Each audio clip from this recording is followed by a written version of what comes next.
Hey guys, Happy Cultivator here with a little quickie for you. So you guys know that I do no-till living soil, and I just want to show you guys a quick byproduct what happens when you grow living no-till and you have worms within your pots. When you pick up your pots, something that you'll find is this right here. What that is? That's pure worm casting, guys. That is what that is.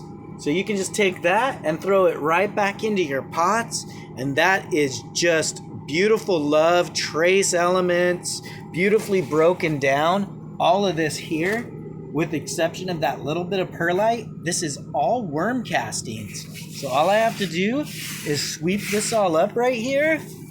We got this over here. So I'll take this and I'll sweep that up, and that's a handful of worm castings, guys. We got another little bit of worm casting over here. We can just, throw into the pile. I can sweep this all together, and I got myself a nice little bit of worm castings. As you can see in this pot where I'm germinating, already got some worm casting in it. So it's just an awesome byproduct of growing living no-till.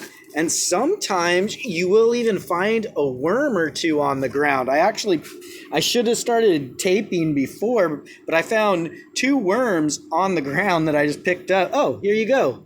That's right, I threw them in this pot. So there's one of them, and this is the other one right there that I just found on the ground. So yeah, worm castings on the bottom of your tank, guys. Free worm castings, free soil amendment. Keep happy. Stay stoned, and urban garden, guys.